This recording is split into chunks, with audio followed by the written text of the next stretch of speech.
Johar, hello কার্তিকো। বলুন তো দেখে চিনতে পারছেন কি না, এটার কি রেসিপি হতে পারে? খুব সুন্দর, দারুণ স্বাদের রেসিপি বন্ধুরা। এই যে দেখুন, এই যে বাজার থেকে নিয়ে এসেছিলাম গাদার পিস। তো এটা কি বলুন তো, কি মাছ? এটা চিতল মাছের গাদার দিকে পিস নিয়ে এসেছি। পেটিটা আমি আনিনি, পাইনি, সেই জন্য এটাই নিয়ে এসেছি। তো এটার থেকেই আজকে মুইঠা রেসিপি বানাবো। এই সুন্দর করে মাছের ভিতর থেকে মাংসটাকে বার করব, কাটাগুলো সুন্দর বেছে নেব। শিলনোড়া দিয়ে ছেঁচে একটু থেতলে নেব, আর চামচ দিয়ে বার করে নেব ঘষে। সুন্দর মাংসগুলো বেরিয়ে যাবে, কাটাগুলো থাকবে না। ওই ছোট হয়তো এক দুটো কাটা থাকবে, ওটা মাংসটা বার করার পর একটু বেছে নিতে হবে।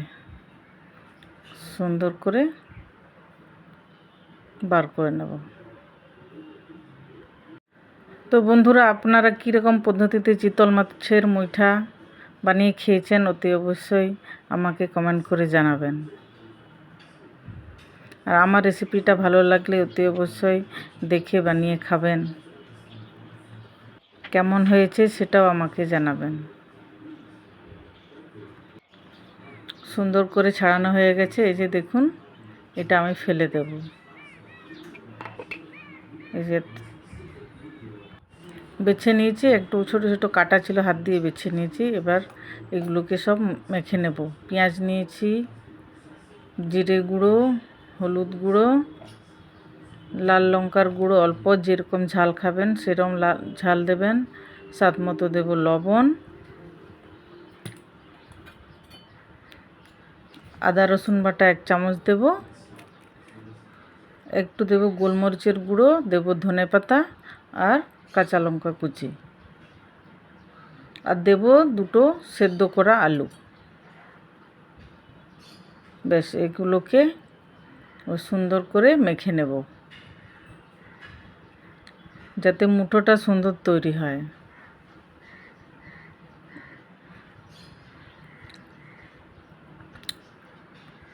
এবার সুন্দর করে আমার মাখা হয়ে গেছে। এবার একটা করে মুইঠা বানাবো। হাতে একটু সরষের তেল নিয়ে নিলাম, তাহলে মুইঠাগুলো সুন্দর মসৃণ হবে, দেখতেও সুন্দর হবে, বানানো আমার ইজি হয়ে যাবে। হাতে তাহলে লেগে যাবে না, তাড়াতাড়ি হয়ে যাবে। যে হাত দিয়ে এরম করে চেপে মুইঠার আকারে মুইঠাগুলো বানিয়ে নেব। এই সুন্দর করে এক করে দেখুন বন্ধুরা, আমার মুইঠাগুলো কত সুন্দর হচ্ছে, দেখতেও সুন্দর লাগছে, চকচক করছে, আর হাতেও লাগছে না, সুন্দর বানানো হয়ে যাচ্ছে। বাহ, কি সুন্দর হচ্ছে দেখুন। যে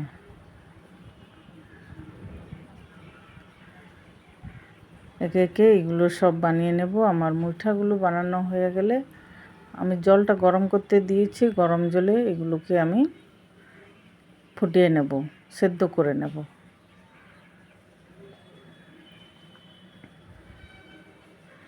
হয়ে গেছে, দেখুন কি সুন্দর হয়ে গেছে।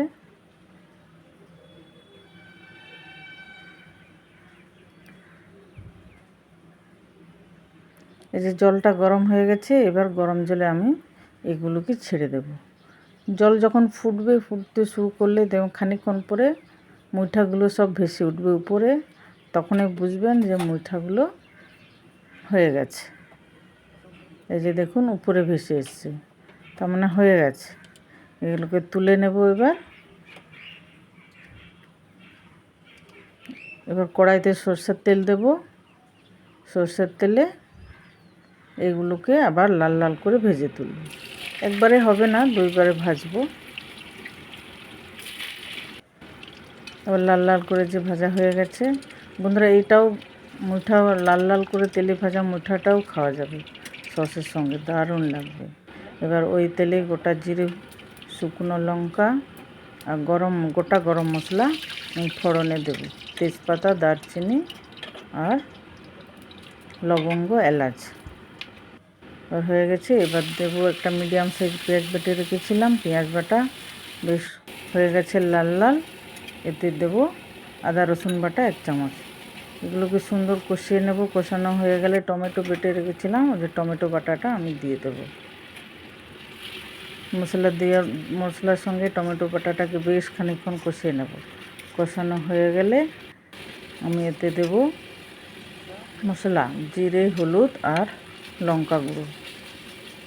এগুলো বেশ খানিকক্ষণ কষিয়ে নেব। কষানো হয়ে গেলে এবার দেব স্বাদ মতো লবণ, দেব একটু চিনি।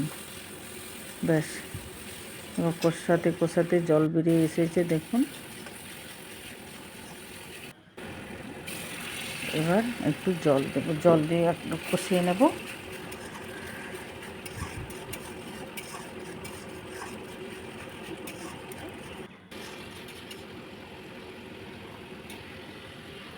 এবার এতে পরিমাণ মতো জল দেব। জল দিয়ে দেওয়ার পর যখন এই জলটা ফুটে উঠবে তখনও মুইঠাগুলো আমি দিয়ে দেব। দেখুন কি সুন্দর হয়ে গেছে।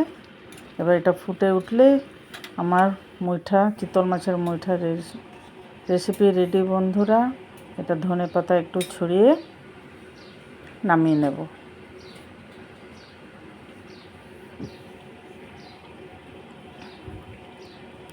বেশ, আমার চিতল মাছের মুইঠার রেসিপি রেডি বন্ধুরা। তো আপনাদের কেমন লাগলো অতি অবশ্যই আমাকে কমেন্ট করে জানাবেন।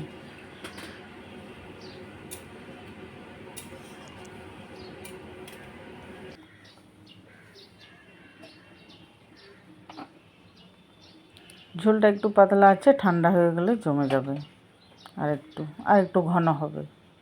ব্যাস রেডি। Thank you.